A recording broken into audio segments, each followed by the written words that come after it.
શનિવાર, રવિવાર, મંગળવાર, પછી 14 અને પૂનમ અને 14 ને અમા, તે દિવસે કોઈ વાવેતર કરવાનું નહીં. એટલે જે આનો જે વનસ્પતિ રહ્યું ને એની માથે ચંદ્રનો પ્રભાવ હતા ને એ બધું રેડી જ હતું. પણ આપણે વિજ્ઞાનમાં જવા માંડ્યા ને આ બધી વસ્તુ આપણે અબુધ માનવા માંડ્યા કે ભાઈ આ વસ્તુ નથી. પણ એનો પ્રભાવ હજી સૂર્ય 12 કલાકે આથમી જાય, 12 કલાકે જ આથમી. આપણે એમ કે સમય ખરી ગયો, સમય કાંઈ 24 કલાકનો થયો નથી. અને આ ખેતી, આ ખાલી ખેતી નથી, આ એક આધ્યાત્મિક વસ્તુ છે.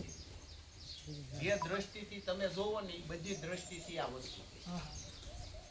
જો આ છે ખેતી રહી ને એ એક યજ્ઞશાળા છે અને ખેડૂત રહ્યો ને એ યજ્ઞશાળાનો યજમાન છે. ખેડૂતના દીકરાને વાડી આવીને કે ભાઈ આ પશુપાલન છે, આની અંદરના જે જીવજંત છે એનું કામ કમ્પ્લીટ હાલે છે ને એકબીજાનું, આપણે એ જોવાનું. આપણે બીજું કાંઈ કરવાનું આવતું નથી. પ્રકૃતિનું નિર્માણ કુદરતે કરેલું, માણસે કર્યું નથી. અને અત્યારે માણસ કરવા માંડ્યો છે એટલે તકલીફ પડવા દુઃખી એમાં છે. માણસને જીવવા માટે કુદરતે 84 લાખ જીવનું નિર્માણ કર્યું, માણસને જીવાડવા માટે. તો આપણે 84 લાખ જીવને મારીને આપણું પેટ ભર્યું છે એટલે આપણું પેટ નહીં ભરાતું. પેલી માં ધરતી છે જે 84 લાખ જીવનું પેટ ભરે છે.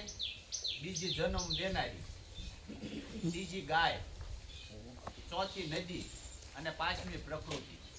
આપણે આ બધી પૂજા કરવી છે ને મારી વરત રહે. તો જે સંતાન એની માને જે દેતો હોય એ સંતાન ક્યારે સુખી થાય? આપણે એમ કેવી કુદરતી પ્રકોપ છે. તો એક દાણાના 100 દાણા તો કુદરત આપે છે ને ગમે વસ્તુમાં. તો ખેડૂત વધતું ક્યાં નથી? ખેડૂતને વધતું ક્યાં નથી? ઈ જોવાનું છે, બાકી કાંઈ જોવાનું નથી.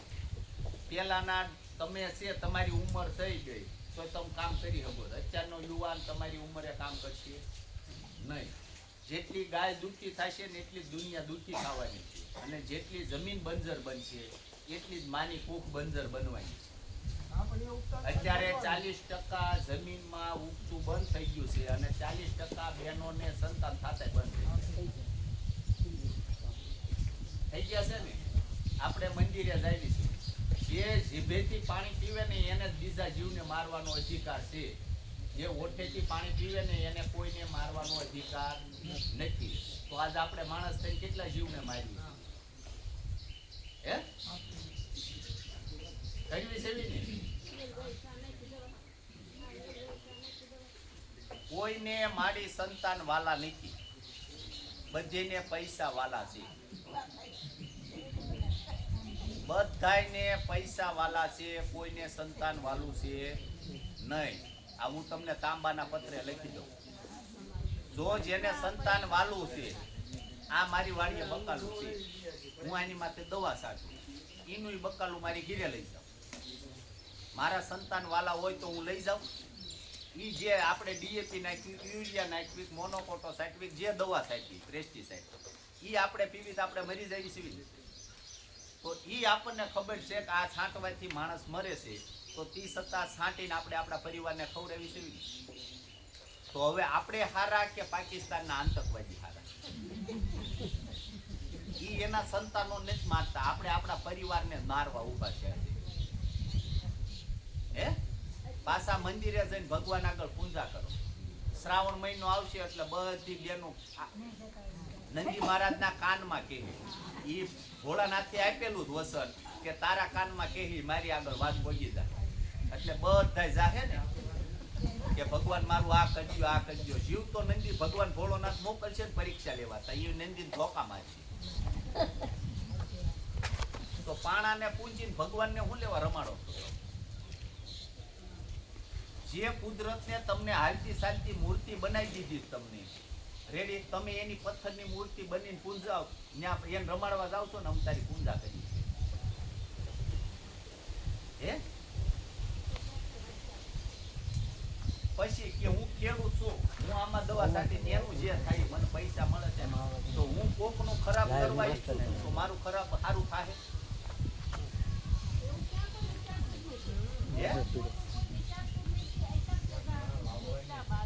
એટલે હું પીવાનું છે પાણી એટલે પાણી ઉભી રહેવાનું આજે જો સેટ કલાક એટલે અમે અમારું અમે એમ નથી કહેતા કે આ ગાયું અમે હાચવી છીએ, આ ગાયું અમને હાચવે છે. અને ગાયું બાંધેલી છે ને એટલે તમે બધાય તમે એક તાલુકાના નહીં 12 થી માણસો અહીંયા ખેહાઈ જ આવે. મારા પ્રતાપે નથી આવતા, ઈ આ ગાયના પ્રતાપે દૂધ દોઈ લેવી નીચ દોવા દીધું મારી દે તો નીચી વાળ્યું મારી હશે. દૂધ છે ને એ ફ્રીમાં છે. દૂધ હારામ હારું હોય તો બેન ગાનું રહ્યું ની દૂધ નીતિ અમૃત દવા છે તમારી. આપણે બધાને 9 વાગ્યા બંધ કર્યું રેડી તો કોઈ સેવું રાખી તો ઈ 9 વાગ્યા બંધ થાય. છેલ્લે સાણમાં લક્ષ્મીજીએ વાસ કર્યો. આપણે એમ કહેવું લક્ષ્મીજી સાણમાં, પણ ઈ સાણ તમે તમારી જમીનમાં નાખો ને તો લક્ષ્મીજી આવે તમને ઉત્પાદન આપે. આપણે એમ કહેવું 84 લાખ ભગવાન, એમાં કરોડો ભગવાન છે ગાયની અંદર વાસ કરે છે. પણ ગાય જ એક ભગવાન છે, એની બધી વસ્તુ કામમાં આવે છે. તમે આ પેલા આવ્યા ને એને બળદ જોયો તો ઘણા અહીંયા આવીને કહી જતા હતા કે ભાઈ આને હું માર્કેટમાં મૂકાય નહીં, તો પણ મારે માર્કેટમાં મૂકવું હોય તો મારે માવતરને મૂકવા પડે. એવું કામ નથી કરતા. તો આ ગાય છે આપણને 10 વર્ષ 15 વર્ષ દૂધ આપી પછી માર્કેટમાં મૂકી રખડતી મૂકી દે તો કોહા હે. અને અત્યારે આ સમયમાં એક ગા અને એક માં બે જ રખડે. 100 મહિને પાડી રખડતા ભાળી તમે હે?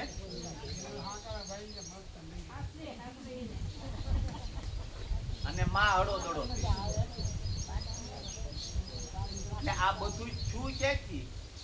આ એનું પરિણામ છે કે આપણે દવાઓ ખાતર નાખીને ખાવા માંડ્યા તો આપણા વિચારો એવા થઈ ગયા. મેન વસ્તુ પાયો આ છે કે જે પેલા ખાતા હતા, પેલા કયા ભાઈઓ નોખા હતા?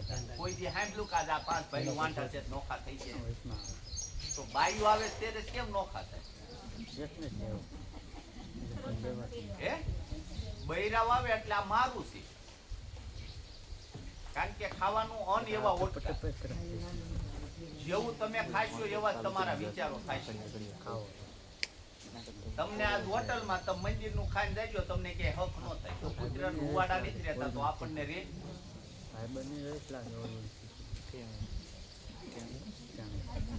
ખોટું હોય તો પાછા દેજો. તમારી બધેની ઉંમર મારા બા જેવડી છે. મારે તમારી આગળ શીખવાનું હોય, મારે તમને શિખામણ ન દેવાય.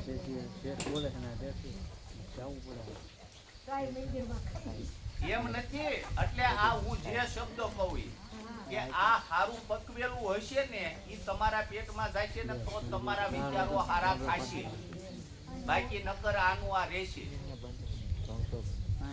એટલે આ તકલીફ ક્યાંથી પડી કે આપણે દવાઓ ખાતરો વાપરી જેવું તેવું ખાવા માંડ્યા, જેનું તેનું ખાવા માંડ્યા એટલે આપણી બુદ્ધિ ભ્રષ્ટ થઈ ગઈ.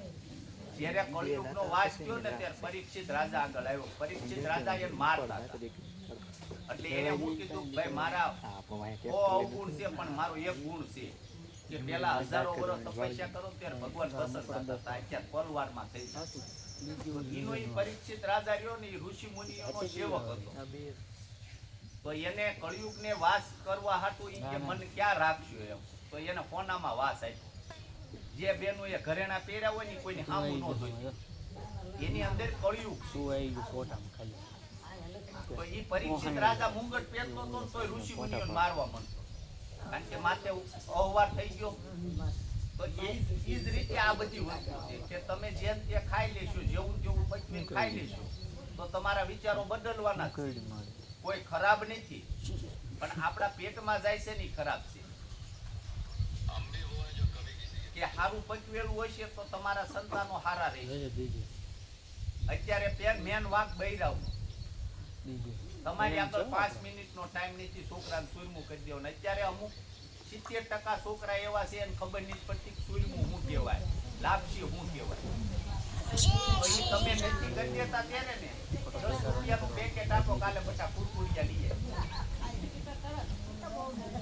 તો ઈ કુરકુરિયા ખાહે શિવાજી નહીં ખાય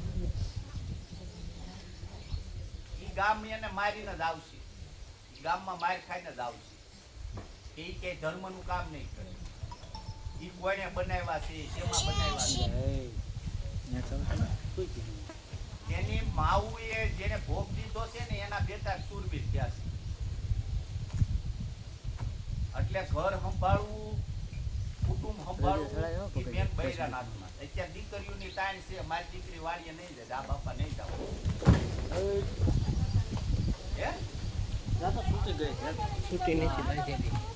એટલે એમ નહીં, આપણી દીકરીને આપણે એવો પ્રશ્ન કરી આપણે જોવું જોઈએ ને ડૂબાઈ મારવા દોડાવી ડૂબીને કે ભાઈ મારી દીકરીને મારે ખેતી દેવી મોટો ભરાવા ચીંગડા કે બધા ખેતી કરશે કાલ મેં માન બધાને ડૂબી મારે ડૂબી પેલા આપતા જ તા અત્યારે તારે બોલે નો બોલવા આ કાળે ને ક્યાં બંધ ખબર આના લઈ જાય કાળે છેડા બંધ બાજે પેલા ગામમાં નાનું મરણ થઈ ગયું હોય ગમે ઈ સમાજમાં તો આખા ગામમાં લઈ લેજો એને પોપો પડી રાહ નહીં કોઈ આખું રાંધતું નહોતું. દેખીરો નહોતો, નો ટીવી નહોતું. અત્યારે 70% પહોંચ્યું છે અને હવે 5 વર્ષમાં કોઈ 100% જેટલી કૂતરું મરી જાય ને એટલું હોય ને એટલી માણસની વેલ્યુ થઈ જાય. કુંડાઈ કરું નડે ઓલું ન્યા માનવતા માણસ ભૂલી ગયો. ચર્ચા ને લઈ લેવી દેવાય પંડિતે કીધું છે કે ભાઈ બાર આવા ગામે જઈ ગયું અહીં હા બાર ગામે એક માણસ રહે જેમ તો માણસ આ ખાધો આ હારો એમ કે બાકી આપણે કોઈ માણસ એવી નહીં. ભલે હારો એટલે આ પોઝિશન આખી ખેતીમાંથી ને ચાલુ થઈ અને એ પોઝિશન સુધારી હોય ને તો પાછું આ ખેતીમાં આવવું જોઈશે. તો 84 લાખ જીવને કુદરત ભૂખ્યો ન હોવા દે તો આપણને હોવા દે નહીં. એટલે એની માટે ભરોસો રાખવો પડે. તમારે ઝાડમાં વાવેતર હોય કપાના આ 3 ફૂટ નીચેની 10 કિલો માટી હોય એરંડી તેલ ઘઉં હોય સોયાબીન હોય તમે છાંટી એટલે અમને આ રિઝલ્ટ મળે છે આમાં એની સિવાય કાંઈ નહીં. બાકી આ પાયામાં જેટલું છે એનું એને પાછું આપી દીધું.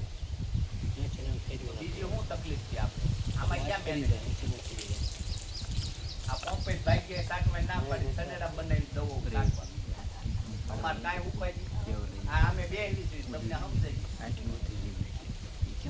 નકર આ ટાણે કોઈ ખેડૂત દીકરો આ ટ્રેક્ટર પડ્યું છે આથી મુજી તમને સમજાવ તરત કે ભાઈ નીરે ચાલજો છે ટાઈમ તમે જ નો સમજાવો કે ભાઈ 15 દિવસ ફરાળ થઈ છે આવું તમે હમણાં નો આવતા મેં આ અધિકારીઓને કોઈ દી ના નીત પાડી કે તમે એટલા ખેડૂત લઈને નો આવતા. અમે અમારું કર્મ સુધાર્યું છે. તમે આ 50 જણા કે 30 જણા આવ્યા એમાંથી એક જણો ગાન હાસવશે ને એટલે અમને અમારો નફો મળી જશે. અમે ક્યાંય ગુરુ ધારણ નથી કરતા ને અમે ક્યાંય મંદિરે નથી જતા. કે જે દ્વારકાધીશ છે એને જેમ કીધું તું હું ભગવાન છું બાકી કોઈ એમ નથી કીધું હું ભગવાન છું તો એને ગાયની સેવા કરી. આપણા જે પૂરા થઈ ગયા પાળિયા થઈ ગયા તો ઈ ગાયોની વાહે થઈ ગયા તો એને ગાયું કઈ જોયું ને આપણે ગાયું રાખી આની પ્રતિષ્ઠા ફેલ્યો ને એટલે દ્વારકા જવાની જરૂર નથી. આમાં તમારે રહેવાનું છે જે એની પ્રિય વસ્તુ છે જેનો જીવ એમાં છે એની સેવા કરો એટલે કુદરતને આપવા કાંઈ આવું માણસ બબડી આપણે ત્યાં જવાનું મને ખબર નથી મારો વારો તમે કોઈનું ખરાબ ન કરો ઈ જ તમારું કર્મ અને કર્મથી જ બધું મળશે. કોઈ દીવા બત્તી કરીએ મંદિરે જઈને ધૂન કરીએ પછી આવી કોકના કાટલા કરી જાવ તો એમ કાંઈ નહીં હોતું. નીતિ હોય ને નારાયણ આવે નારાયણ હોય ને લક્ષ્મીજી આવવું પડે પણ તમે બધા દોડો છો લક્ષ્મીજી પેલા લઈએ ગયા નારાયણ કઈ આવવાના નથી. અમે ઈ કામ કરવી છે નીતિમત્તા જ કામ કરવાનું જે કર્યું. અમારી આગળ વસ્તુ હોય તો આ પાડ્યું બાકી હું 5000 ડબ્બા ગામમાં જ લાવીને વેચ નાખું તો ઓર્ગેનિક ના નામે વેચાઈ જાય. પૂછો સાહેબ અમારી આગળ ન હોય કહી દેવાનું નથી. કોઈ દી હું જાહેરાત નહીં કરતો મારા વેચવાના વિડીયો નહીં બનાવતો કે આ વસ્તુ મારે પાકી છે જેમ જોઈતું એમ લઈ જાય. ગોતતા લોકો આવે છે ને ખાઈને બીયા જાય પછી એવા ભાવે નહીં લેવાના. જે વસ્તુ આપણી માર્કેટમાં છે એ ભાવે વેચો, આપણે જ મફતનું થાય છે. આ બિયારણ અમારા ઘરનું છે, ધૂળ અમારા ઘરની છે, સિંગ તેલ અમારા ઘરનું છે. તમારું ઉપાય શું છે? કદાચ કુદરતી પ્રકોપ આવ્યો તો અમારી ખાલી મહેનત જાય છે અને તમારી એબ્રો વાળાને બિલે નહીં કરે. જે ખેતી નથી કરતો એની તમે સલાહ લઈને કરો છો તો તમે ખેડૂતના દીકરા છો. આપણે હાથ પેઢી જ ખેતી કરી તો આપણને ખબર પડવી જોઈએ. આ માળિયું છે, છોકરું રોતું હોય ને તો એને ખબર પડી જાય કે આને ગળું પીડ્યું છે, કે આને પેટમાં વાતરી થાય છે એટલે આ રોવે છે, ખબર પડી જાય ને. તો આપણને ઈ કેમ ખબર નથી પડતી કે આ છોડવા શું જોઈએ? પાડોશી યુરિયા નાખવા માંડ્યો એટલે આપણે નાખવા માંડ્યા, પાડોશી ડીએપી વાવ્યો એટલે આપણે નાખ્યું. કેટલું જોઈએ છે, કેટલું નાખવું એ કાંઈ નહીં.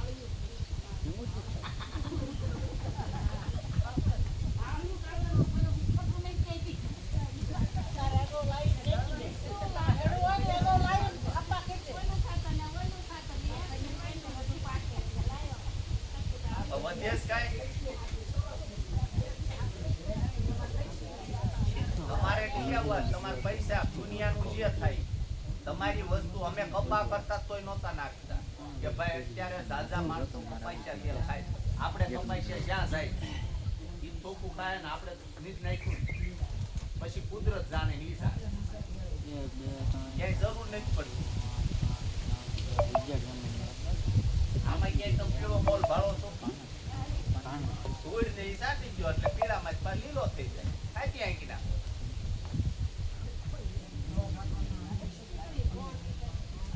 અમને ઈચ્છા પડે કે હવાન ધૂળની જરૂર છે તો આમ સાચવી, નકર ન સાચવી. 15 દિનોય નહીં, અમે મહિને સાચવી, 1.5 મહિને સાચવી. વરસાદ હોય લીલાશ દેખાતી હતી એટલે અમે ઘઉં સોયા એક સરખા કરી નાખ્યું. પછી એમ મફતમાં છે નબળું સાઈડ સાઈડ નહીં કરવું. જરૂર હોય આ મગફળીનો શાક એક નાખ્યું, શાક આવ્યા તમે શું કરો? એક શાક આવ્યા પાછું આવી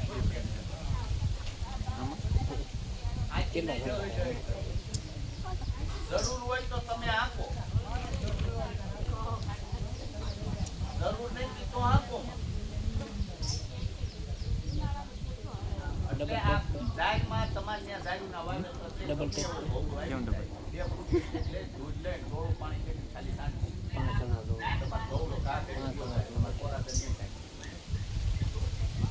વચ્ચે નીચે તમે યુરિયા નાખો છો, ઈ માટી આજે તમે 250 ગ્રામ એરંડી તેલ, 10 કિલો માટી, 1 કિલો ઘઉં અને 1 કિલો સોયાબીન.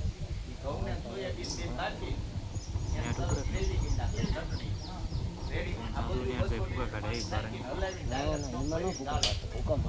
દાળમાં છાંટી દો. તમારે યુરિયા કામ ન કરે એટલી કરે. અને એના મૂળિયા છે ને ઈ ઢોર ખાય છે.